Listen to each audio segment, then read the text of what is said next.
Hello students, how are you? This is my third video. Would you believe it? In a short span of time. Even I can't believe so. But I still brought this video on free channel firstly because I this video might be make or break for some of you. And since it was about mains, I thought I'll put it on the free channel, not the private channel. Also, this is my third video in the series. So in my second video, which was a lengthy video, I covered lot of important areas like agriculture, climate, and various issues. And in this video, I will not make you write. It's your wish. You can first write the points and then compare with my notes. Or you can simply just use it as an education tool. I have covered slightly complex topics in this video, like the Panama paper leak, the Brexit, that is the exit of Britain from the European Union, the terrorism, ISIS, and things like that. Like complex issues like MTCR or NSG, that is a nuclear supplier group. So let's rock.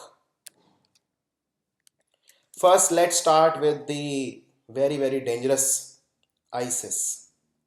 ISIS or anything related to terrorism is a short question, a very high probability of coming, because in America, in France, in Afghanistan, in some parts of Bangladesh, all you have is uh, terrorist attacks, even in Germany.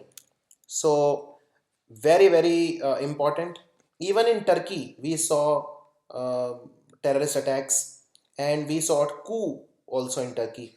So there is a lot happening. In fact, these days whenever I open Twitter, which is my favorite source of GK, I see at least one terror attack trending.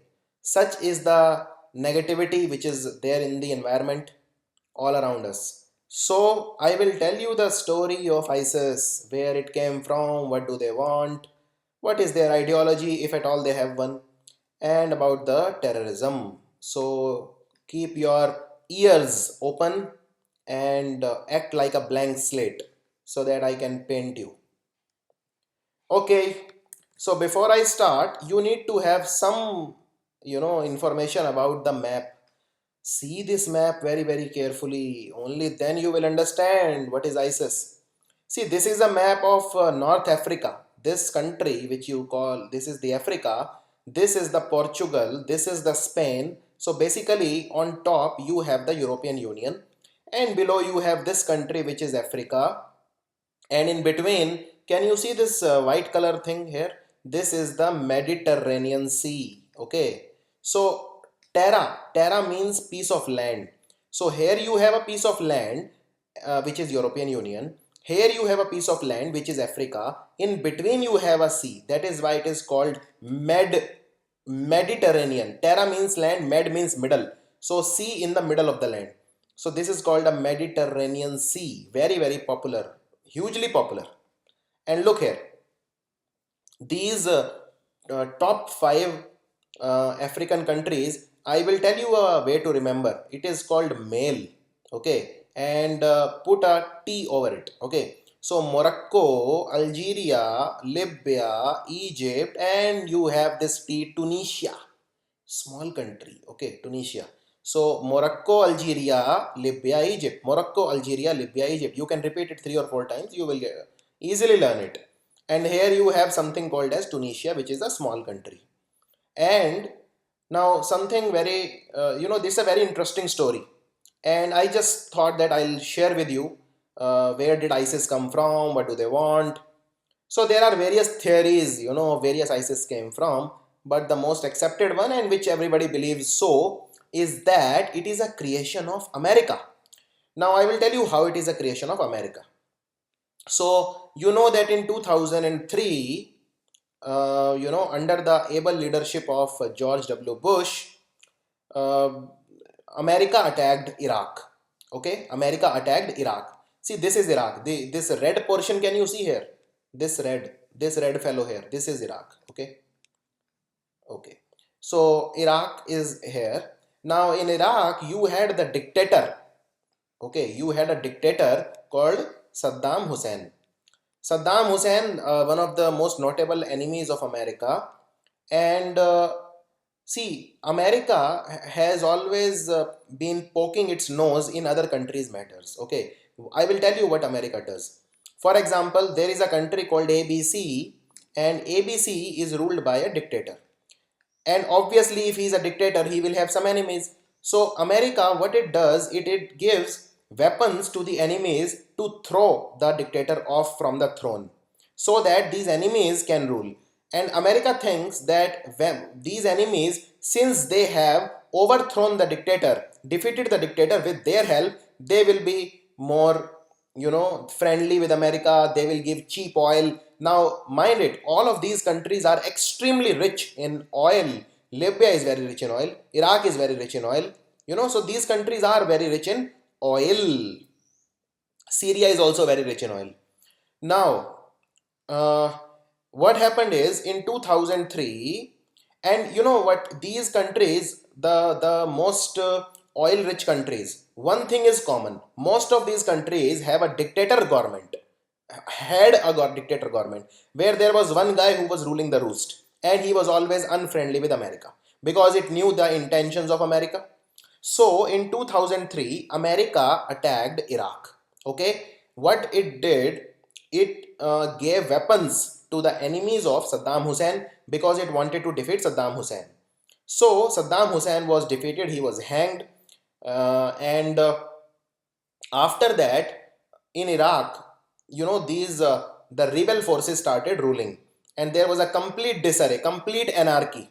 Now, a lot of people were Saddam Hussein loyalists, so they were very loyal to Saddam Hussein. They did not like America interfering in their matter. They became completely anti-America, and they formed something called as, especially Al Qaeda. Al Qaeda has always been an America's enemy.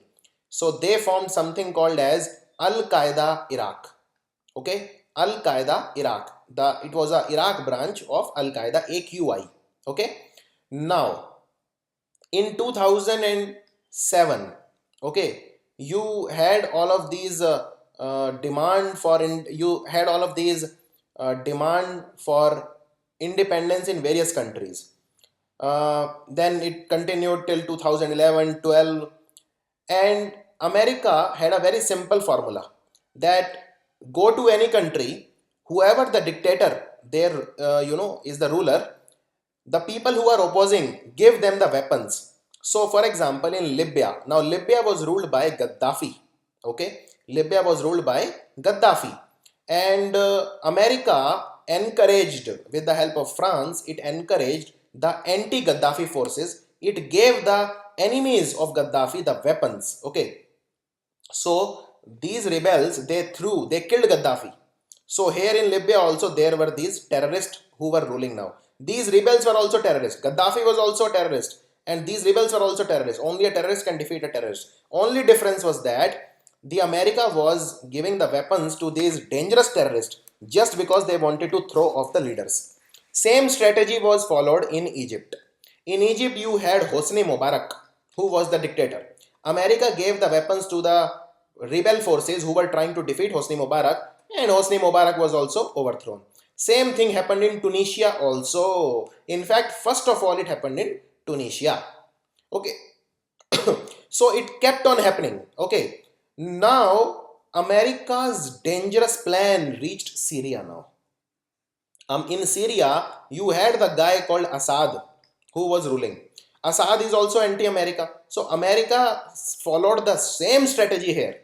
The people who were trying to defeat Assad, America gave them weapons. But one thing happened in Syria that was different. By now, this America's game was understood by a guy called Putin, who is the president of Russia. So America tried to defeat Assad by giving the weapons to the people who were trying to defeat Assad, but Putin started supporting Assad. So now there was equality on both sides. So at one side you had Assad, who was supported by Russia, and on the other side you had the rebel forces. They were supported by the America. And since Russia is equally strong in terms of weaponry and everything, America tried its best. It was not able to defeat Assad. because Assad was heavily armed by Russia.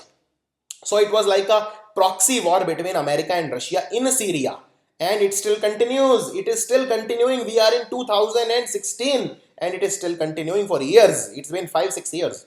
So America was not able to capture Syria in this way. Now America made a crucial mistake. It armed lot of terrorists in Libya, lot of terrorists in Egypt, lot of terrorists in Iraq, hoping that they would be loyal to America. But no, they were not loyal. All of these terrorists, they joined together. They came together and they formed something known as ISIS. That is Islamic State of Iraq and Syria. All of these terrorists, they went to Iraq and Syria. They captured some of their places. Like in Iraq, they captured a city called Mosul. In Syria, they tried to capture the capital of Syria called Damascus, but they were not able to do so. So they captured Aleppo, and there were other areas which they captured, and they declared themselves the caliphate. See, you need to know a little bit about the Islam religion. Okay, so in Islam, you have two types of Muslims. You have the Sunnis, you have the Shias. They differ in their ideologies. And in Islam, the person at the top is called the Khalifa. I'm talking about the present world, also called the Caliphate, who is there in the Makkah, the holy city of Makkah. So, this ISIS, they declared Abu Bakr al-Baghdadi as their caliphate. They said he is the ruler of Islam and we will rule by the Sharia law. So whoever does not accept Islam will be the kafir. They use a word kafir. In other words, he is an infidel and he should be mercilessly killed. So they have their own version of Islam. The traditional version of Islam is very peaceful, which still most of the countries follow, like Turkey and all the Muslim countries. But ISIS had other ideas. ISIS has an ideology that we will convert the entire world Islamic, and whoever does not follow Islam will be butchered. ISIS started killing people and it still continues. ISIS, who is made ISIS? ISIS is a creation of who? Indirectly, it is the creation of America. America thought that the terrorists whom they are arming will be loyal to America, but it wasn't the case. So ISIS became very, very powerful. ISIS had its local branches also, like the Al-Nusra, and they were supported by the Muslim Brotherhood. So that's a very long story. Actually, I don't want to go into too much detail for for your bank level or for your other descriptive level. This much is enough. You should know where the ISIS came from. Now I will tell you. So this is the map showing the areas where ISIS is very, very active. So this red portion is the area where the ISIS is very, very active. And I will tell you how ISIS earns money. Where does it get its money from? So if you get a question on ISIS and terrorism or something like that, anything related to terrorism, you can start with some flowery quotes which everyone uses, like terrorism has no religion, and things like that. And one thing, never ever forget, you should not forget writing about the recent terror attacks. For example, you can write about the Dhaka attack, in which 25 foreigners were killed, including one Indian called Tarishi Jain, I think was her name. She was a 19-year-old girl who was studying in California. Then you can mention about the Nice attack. Nice is the name of a place. It wasn't a nice attack. It was one of the most horrible attacks in the history of mankind, where there was a truck and the truck killed, I think, some 85 people in a city called Nice in France. The guy was from ISIS. Similarly, you had attacks in Turkey, you had in Afghanistan, you had in Germany. Even Germany, you had an attack. So you mention about the recent terrorist attacks, okay, and you also mentioned that ISIS ideology. ISIS started recruiting people from all the countries, but India is lucky because all the clerics of India, they have done a wonderful job. They have openly denounced ISIS. They have openly came out against ISIS, and very few cases are there where people have tried to actually join ISIS from India. Only there were 3 cases, that too they were not very serious cases. So that is the regarding ISIS. Now there is something known as economics of terrorism. See, any terrorist group will need funds. Okay, without money nothing moves in this world. Where does ISIS get its money from? So ISIS is funded by Saudi Arabia, because Saudi Arabia has a habit. Saudi Arabia has a habit of exerting its influence across the world by religious means. So Saudi Arabia is also, a proponent of the Sharia law and these laws, and it wants to spread Islam in the world through ISIS. And I mean, under the table, it supports ISIS. It's not a secret anymore. Now ISIS sells antique pieces. See, ISIS capture newer and newer areas. They do the looting of the museum. They annex, they capture, they seize the museums, and whatever the antique pieces, antique paintings are there, costly painting, they sell that in the black market, gray market. They earn the money. Second, ISIS has a lot of petrol reserves now, because Syria and Libya, Syria and Iraq, they both are very, very oil rich. So whichever the areas ISIS occupied, there was a lot of petrol. They started selling petrol for cheap, and the countries like Turkey, they said, who cares? ISIS is selling us petrol for cheap. Let's go for the cheap petrol. They started buying oil from ISIS, and that was a big mistake, because Turkey should not have supported ISIS in this way. Anyways, so this much you can mention about ISIS. Don't forget to mention the recent terrorist attacks. You can also mention the terrorist attack on Charlie Hebdo, the famous French magazine. It will give you a lot of marks. Then terrorism is also used to achieve the state goals. That is, like Pakistan. Pakistan wants to contain India. So Pakistan is using terrorism as a state tool.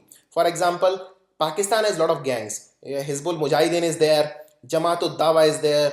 There's a lot of these Hafiz Saeed kind of guys who have done a lot of attacks on India. 26/11, then the plane that was hijacked in Kandahar.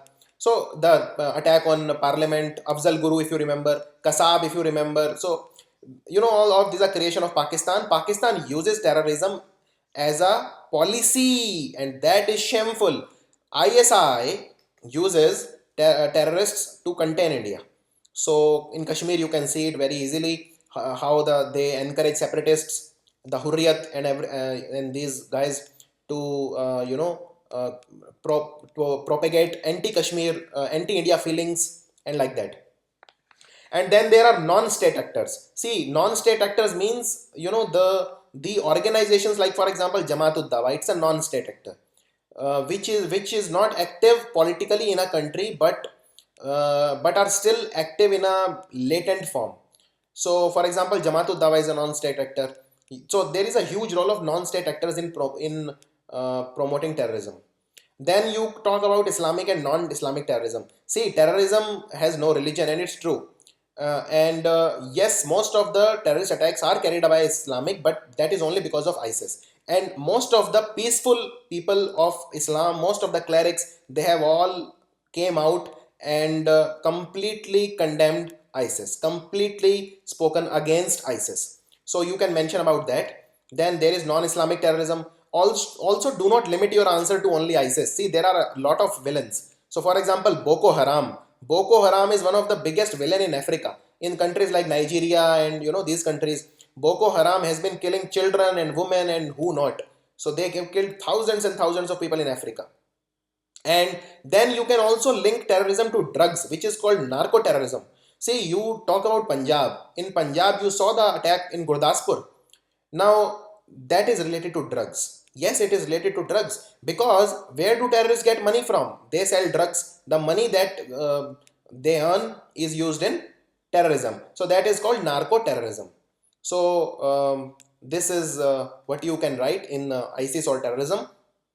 Now you have a lot of idea. And there is always a double speak with respect to terrorism in all the countries. For example, Turkey says we are fighting terrorists, but they are buying cheap oil from terrorists. Saudi Arabia says we are against terrorism, they are funding terrorists. Pakistan says we are the victims of terrorism, but you say in Muzaffarabad, that is the capital of Pakistan occupied Kashmir, they are training terrorists to contain India. So there is a double speak with respect to terrorism in all the countries. You name any one country which does not have a double speak on terrorism. So this much you can write in terrorism. I hope you understood something. Now there was an essay on Indian education system. Well, I mean, we all are the victims of Indian education system in some way or the other. I'm not completely, completely condemning the Indian education system or denouncing it, completely discounting it. No, that's not my purpose. But yes, we all know Indian education system. All you have is the degree and no skill. So let me elaborate a little what you can write in Indian education system, what all the things you can write. See, some things everybody will write, like Indian education system is bad and this and that. Don't be very cliche. Don't use very mundane example. Don't use very trite or hackneyed example. Use something exciting. At least write 3 or 4 statistics here also. So what is wrong with Indian education system? So these are some of the points which were also mentioned by the very famous faculty Sandeep Manudhane of PT Education, who is a wonderful teacher, and these are some of the points which he says, and I've taken these points from his blog. I absolutely love his writings, his blogs. He's a fantastic teacher, and he's an idol for a lot of young teachers like me.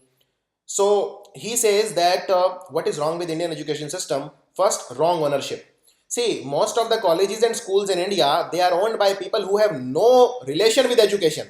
Most of the schools and colleges, they are owned by politicians, civil servants, by proxy, means they directly can't own. So they own it through their relatives, liquor manufacturers, business tycoons, landlords, real estate moguls, real estate people, they own education. You will not see a teacher or a principal or someone in education field, someone with a prominent education personality owning an institution. And these people, they only see them as business. They don't see it as a skill imparting institution or a holy temple of education. No, it is only a profit driven kind of thing. Okay, there is lack of quality teachers. You saw in Bihar, right? You have seen a lot of videos on YouTube where there are teachers in Bihar, Uttar Pradesh, who can't even spell principal, the word like principal. There have been videos where the journalists have gone to these schools and they have told, spell a particular word, and they have given very easy words, and teachers have not been able to spell even the basic words, and these teachers are imparting primary and secondary education in the schools. So there is lack of quality teachers. See, time has moved ahead, right? So for example, right now, all the teachers which are there in the schools, they are 20 years behind. They don't know how to use technology, and technology has reached a great deal. So we'll always be behind. We have to become less like Britain and more like America if we are to catch in education. Education budget is very low. Then, like in 2016 budget, Arun Jaitley said 72,000 crore will be spent on education, which is very less for a country of 130 crore people. If you are spending only 72,000 crore on education, that is like, that is very less. Then you have the wrong grading process, the grade inflation. The grade inflation is killing a genuine separation of chaff from the grain. And this is a lovely, excellent point by Sandeep sir. He says that, see, these days you ask a student of CBSE how much you have got in 10th or 12th, and the answer is above 90. Everybody is getting 90%. So the real quality, you can't separate a student who has actual quality because everybody is getting a bare minimum number of marks. So it is very difficult to separate the chaff or the low quality from the real quality or the grain. That is because of the grade inflation. And why there is grade inflation? Because every board is trying to prove itself best. So every board is giving marks leniently. Previously, the state boards like the Haryana board, the West Bengal board, it was not easy to score marks in state boards. But now even the state board, you will see marks being scored 80%, 90%. So then there is an obsession India has with the service industry. For example, there is very less manufacturing sector in India and other sectors in India. All there is service sector. So even a BCA guy will not get a job in his desired field. He will ultimately get in IT because that is a service sector. Even people who are doing, you won't believe, people who are doing this bachelor in nursing, and masters in nursing, they are getting jobs in BPOs. So people who are doing BCA and MCA, they are working in BPOs and call center. Why? Because it is service industry. So India has an obsession with service industry. All we want to gain is cheaper contracts from UK and USA and work for the clients there. We don't want to create our own Facebook, our own Google, but we want to become the service industry. We want to take a share from America and UK and Europe and do their work at less price than the European counterpart, so that they award the contracts to us. Then you have shame in the name of government schools. It's a complete sham, complete disarray, disaster. You see the government schools in India. Now I'll tell you something. The schools in UK and other good European countries, the best schools are the government schools. In fact, I have a cousin in London, and it was so difficult for him to get into the public school. Public schools are almost free of cost there, just like India, but the quality is so supreme that the best schools are the government school. In India, um, only two type of people go to the government school. One who don't have money, second who don't have any other option. Only they go to government school. So others prefer private education because that is where the quality is there. Education spending is one of the lowest in our country. And then this is a very good point. There are distorted social idols.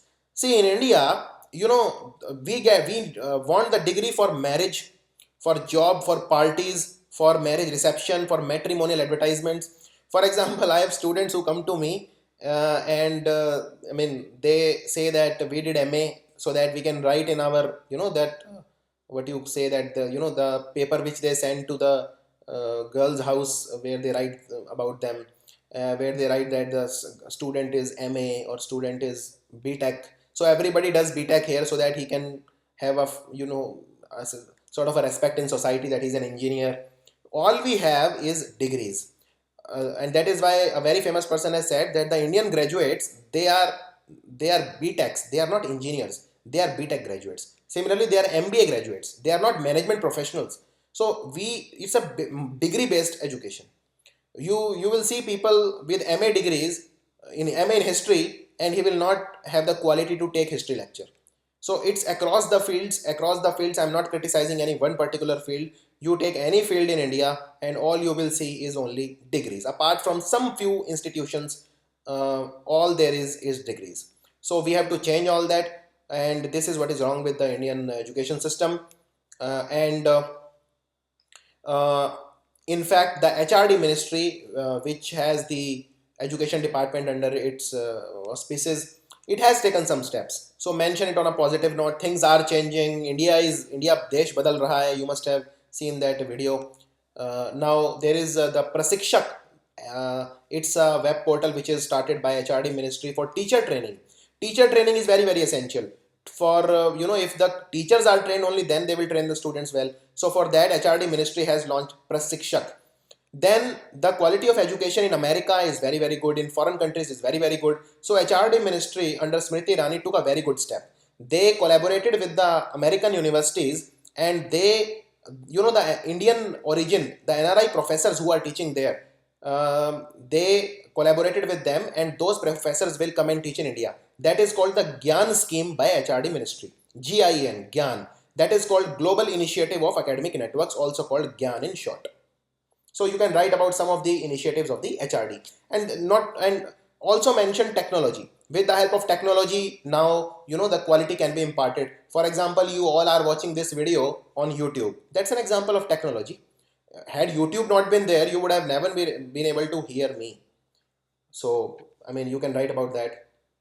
Now let's come to Missile Technology Control Regime, also called MTCR. India has become a member of MTCR. Very important. And China is not even eligible right now to be a member of MTCR. So it's a huge moral victory for India. It has augmented India's status in the world. Missile Technology Control Regime. So let's see what it is. So basically, MTCR, it is a informal and voluntary partnership among 35 countries. 35th country to join is India. So India is the 35th member. Don't forget to mention this point. And it's a organization having 35 countries to prevent or to stop, to check the proliferation of missile and unmanned aerial vehicle. By unmanned, I mean the missile and all which don't require a person to sit in there, like drones. Drones are unmanned. So, and there are missiles like ballistic missiles. So India, by becoming its member, can now buy and sell missile technology. And India is very good in missile technology, because India, you know that India has developed a lot of good missiles like BrahMos. BrahMos India has developed with the help of Russia, but nonetheless India has BrahMos missile which it can sell and earn foreign exchange. So the Missile Technology Control Regime, it was started in April 1987 by G7 country. These are the G7 country. You must be knowing their name: Canada, France, Germany, Italy, Japan, Great Britain, and the United States of America. These are the G7 countries. So they started this, and now there are 35 countries. India is the 35th member. India can buy and sell the missile technology. So for example, India can export the BrahMos missile and earn money. And BrahMos, let me tell you, it has a very high demand in developing countries. Lot of countries, they keep asking for BrahMos missile. Like for example, Nepal, For example, Vietnam is crazy about BrahMos missile. It has been trying to buy BrahMos missile for a long time. But India needs to take permission of Russia also, because India is, India has jointly developed it with Russia. Now let's talk about Brexit. One more point in this, don't forget to mention this, that China is not a member of this. So this is a great leverage for India. And also, by becoming the member of MTCR, now the doors have opened, or because our status has increased, now we can try for NSG even harder. We have a leverage point that, okay, look, we are a member of MTCR now, so our chances for becoming a member of NSG have increased. Now come to a very, very important thing which happened this year, Brexit. What is Brexit? See the map. See, this is Europe. Portugal, Spain, France, Belgium, Netherlands, Germany, and Switzerland, Italy, Austria, and these Scandinavian countries, very, very rich countries, very, very good, human HDI indicators, human development index indicator, happiness, Norway, Sweden, Denmark, and Finland. These are all Scandinavia. So these are very, very happy countries to live in, very good countries to live in. Or in almost all the indexes, these are number one. Either these or Switzerland, these countries. This is the United Kingdom. So these countries, this is Scotland, this is England, this small country here is Wales, and this is Ireland. So these four countries, they together are called the United Kingdom. This is the Great Britain. And this small country ruled us for more than, I don't know how many years. So this much you should know. Now, United Kingdom, can you see the sea in between that divides? Okay, the sea divides the European Union and the United Kingdom. But Britain was a part of European Union, and now it has exited. That is why it is called Britain exit, or in short, Brexit. Now I'll tell you why Britain has exited. So let me tell you some history about it. Okay, first I'll tell you that what was the voting. So there was the voting, and every person in Britain voted. There was a referendum. So 52% people voted for Brexit. That is in favor. 48% people in Britain voted against it. But since most of the people voted for it, so the President Cameron, he decided that let's respect the wishes of the people and separate from the European Union. So Great Britain had become a part of the European Union. By the way, let me tell you what is European Union. So these all the European countries, they are called together, they are called the European Union, and they have something known as Schengen Agreement. That is, you need the visa, Schengen visa, and then you can roam around freely in any country. If you go to Europe, you don't need the visa of each and every country. You can take the Schengen visa and you can just go to any country.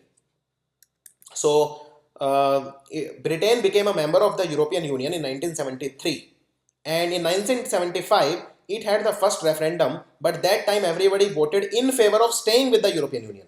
Okay, so keep that in mind. Now, why Britain did not want to leave European Union? Okay, see, 48% did not want to leave. Why? Because by staying with European Union, Britain is a part of a very big group. Okay, so it can fight internationally for its rights better. Britain can fight for better regulations because it is a part of a big group. Then Britain can avoid the export tariff, custom duties, etc. because it is a part of European Union. And 45% of Britain's export go to the European Union, especially in two countries, Holland and France. Almost 40% of the 45% trade of Britain is with two countries, Holland and France. Very, very, and France is like a, it's like a girlfriend of Britain. Britain and France, they together, they are the, they have been together ever since. They were together in the world wars, they were together in almost everything. So they have very good relations, all weather friends, just like India and Russia, India and Israel, Pakistan and China. These are called all weather friends, always together. So France and Britain, they are together, and a lot of export between these two. Holland and Britain also very good relations. So by staying with the, if Britain is a part of European Union, then it will not have to pay those, intercontinental taxes, customs taxes and export taxes. So that was one advantage which Britain had. Also, at international summits, Britain was represented twice. One was by the Foreign Secretary of Britain, and the other was the European Union High Representatives, because Britain was a part of EU, and it helped in trade. Also, leaving European Union does not mean that Britain will not have immigration. See, immigration is a problem in every country. The people from European Union, they are going to Britain for jobs and other things, and the people in Britain feel like there is nothing for us. Everything is taken by these immigrants. That's every country feels that way. Every country. So even without European Union, Britain will still have immigrants. Now, some of the reasons why Britain wanted to exit was because of this. First is sovereignty. See, sovereignty means when a country takes its external and internal decisions itself. Okay. Now, since Britain was a part of Europe, so the representatives, they were elected by the European Union, and Britain had very little say in that. And also, these representatives, they were not accountable to the British Parliament. And you know that Britain is very, very sensitive towards the British Parliament. So, and then there were burdens, because since it is a part of EU, so whatever the regulations were there in EU, Britain also has to follow. Like there were regulations in trade, like there was a limit on the power of vacuum cleaner, there was a limit on non-recycling of, you can't recycle tea bags. I mean, there were thousands of limitations that cost Britain in business. So as per Michael Gove, these regulations cost Britain $3 billion every year. This was the loss. Then Britain, even though it is a part of European Union, it does not have the currency euro. Okay, keep that in mind. Britain has its own currency called pound. Okay, and euro currency, it is a disaster. It is just going down and down and down. So there is no point keeping the currency euro. That is another. It's a disaster. Then there were finance reasons. See, to be a member of the European Union, when you are a member of European Union, you have to pay a certain fee. Okay, so Britain used to pay $19 billion per year to European Union as a membership fee. Of course, this money was spent on the development of Britain only, but people thought, every person believed that Britain can use this money itself in a better way than the European Union spends on Britain. So by exiting from the European Union, they will save this money and they can plan this the expenditure of this money on their own. Then there was an immigration problem. As I said, see, immigration problem is that Britain is not a part of the Schengen visa. Okay, you have to take a separate visa if you want to go to Britain, and that visa is very, very difficult to get. Britain is not a signatory, not a part of the Schengen border free zone, and that is another reason. People said that Britain should follow the immigration policy of Canada and Australia. For example, Canada and Australia, they have a point system. If you want to take the citizenship or you want to work in Canada and Australia, they will see whether you can contribute to the economy or not. If you can contribute to the economy, the chances of getting visa are higher. So people wanted Britain to follow a similar model. So these are some of the points. Then what will be the impact of Britain exiting on India? What will be the impact on India? See, there are a lot of Indian companies that do trade in Britain. Okay, they will suffer a little. There will be destabilization of the market in the short term, and there are some advantages also. Like for example, the pound. Since Britain has exited from the Europe, the pound will become weak. If the pound will become weak, the rupee will become strong automatically. The dollar will become strong. So good news is the pound becoming weak will strengthen the rupee, but the dollar will also become strong. That is a bad news for India. So it is kind of mixed. Nobody can say with certainty what will be the impact, but these are what the projected impact are. So India is the third largest source of FDI for UK. UK receives third highest FDI, foreign direct investment, from India.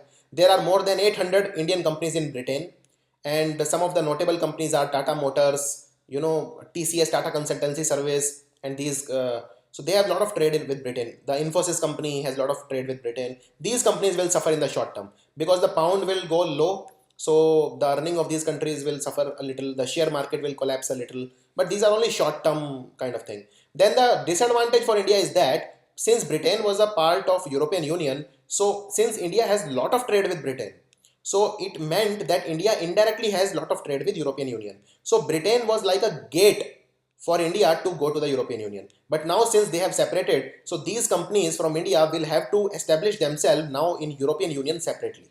That is another disadvantage. And then India's IT company like TCS, Infosys, they have a lot of clients in UK. So in UK accounts for 17% of India's IT exports. So so these companies like TCS and Infosys will suffer in the short term. Then, as I said, there are opportunities also for India, and I will tell you what. See, the Britain has separated from the European Union. So this is Britain and this is European Union. Earlier they were together with this strong bond. Now this bond has broken, and this is India. Since Britain is alone now, and a person who is alone needs friends, so Britain will try to consolidate its trade, etc., by finding partners elsewhere. And when it comes to Asia, there is only one guy who Britain will want to partner with, because only in Asia, only one country has strong economy, that is India. So India-Britain ties will gain, and since Britain will come to India, so there will be lot of FDI that will be coming in India from Britain. Britain will invest in India. Also European Union, since European Union has also lost a very good partner, so it is a good opportunity for European Union and India also to come close. And Indian companies will anyways have to do the hard work of establishing themselves in European Union. So this is like an opportunity. Now let us come to another topic, which is called NSG. So nuclear supplier group. Okay, India wanted to become its member, but it did not become because of these countries. Traitor. I will call this traitor, because especially Switzerland. Modi went to Switzerland. The head of state of Switzerland said, we will support you in NSG. But during voting, it voted against India. Okay. China. Modi met Xi Jinping also, and he looked positive. But again, China, as always, China voted against India. So New Zealand voted against India, Switzerland, Turkey. There were 9 countries that voted against India. They did not want India to become a member of the nuclear supplier group, because if India becomes a member of nuclear supplier group, it will get access to the nuclear fuel. And some analysts say that since India has already signed nuclear deals with Canada, Australia, and these countries which have a good supply of nuclear fuel, it does not need the membership of NSG. But there are analysts who say that India has to be a member of NSG because it enhances the status internationally. And since we are trying, our aim is to become the member of the UN Security Council. So if we are member of these organizations, it helps in creating a momentum and things like that. Now China said that if we give the membership of NSG to India, then it will start an arms race between India and Pakistan. I mean, it will destabilize Asia. That is just an excuse. It did not want to hurt Pakistan by voting yes for India. China wants to contain India. China does not want India to grow. That is the simple point. China and India have never been good friends, and China and Pakistan have always been all-weather friends. So India is not a member of NPT, which is the Nuclear Non-Proliferation Treaty. And although this is not an absolute requirement, because even France is also not a member of NPT, but it still is a member of NSG.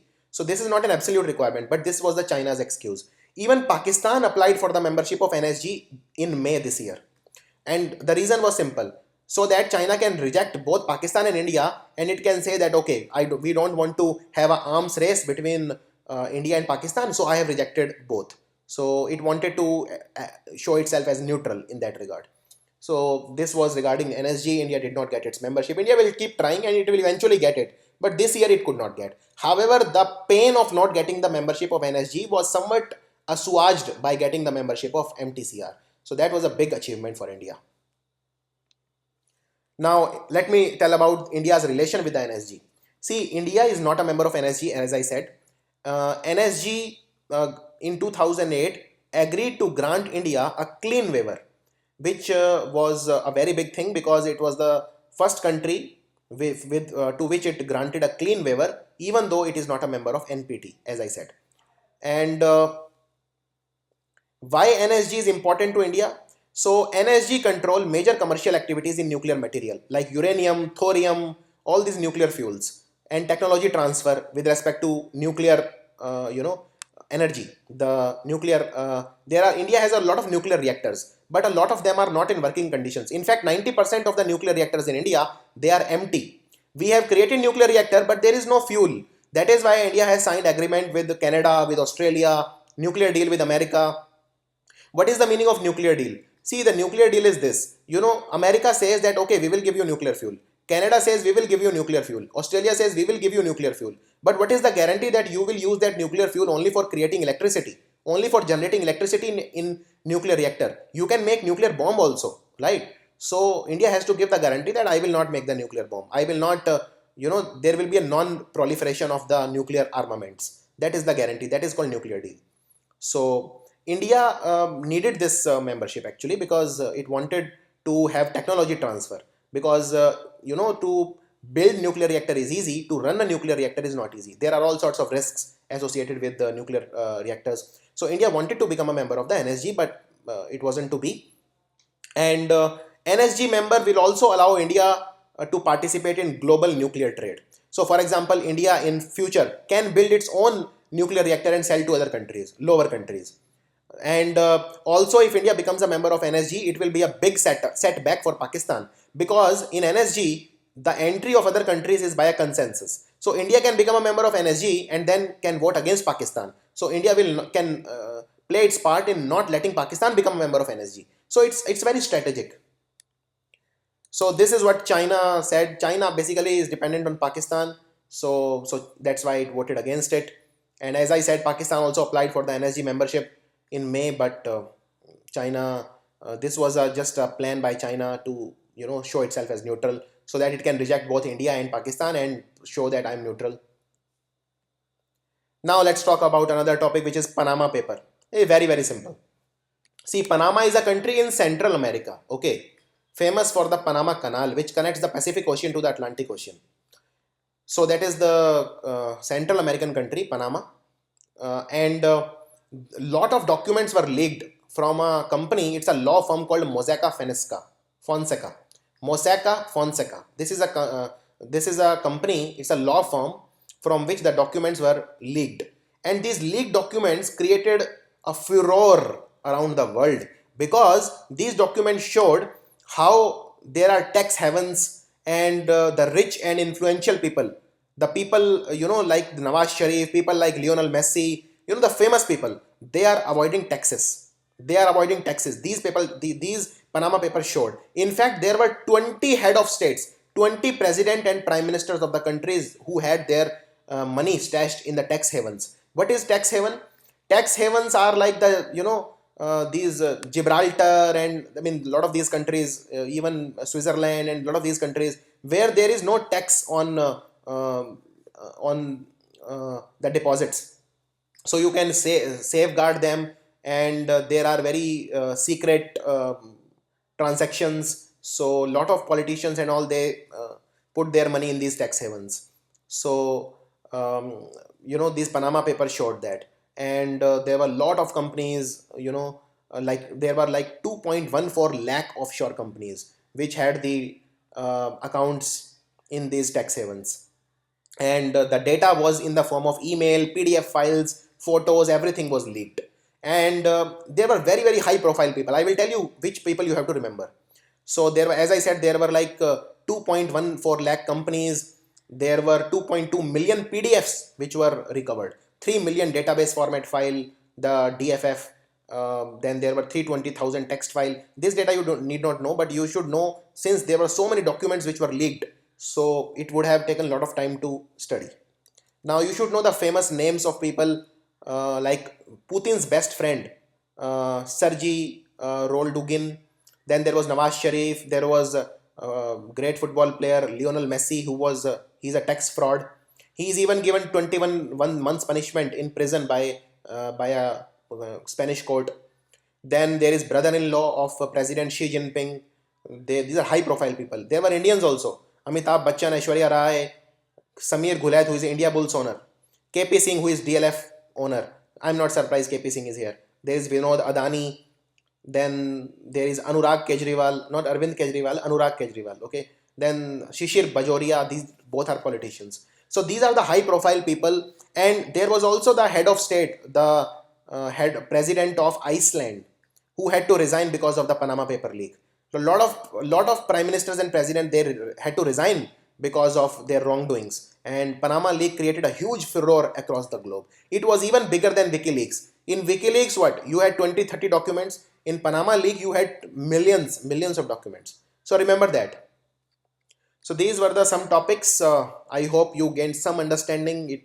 This video maybe you find it useful. Please write in comments if you like this video. This was my last video. So a total there are 3 videos of descriptive essay writing. Don't forget to watch all 3. And letter writing, I'm sure you can do on your own. You have been writing letters from your childhood. You have been writing the sick leaves from principal, and half the time false sick leaves to take holidays. So, and you have been writing letters to, your managers, your HR in the company to take leave and all these things. So I'm sure you can manage letter writing on your own. Still, if you want that I discuss letter writing, write in comments, and I'll see if I have time. I'll bring the video to you. I can't promise. It will depend on whether I have time or not. So all the best for your SBI exam and other exams, and may you win, may you clear with flying colors. Thank you.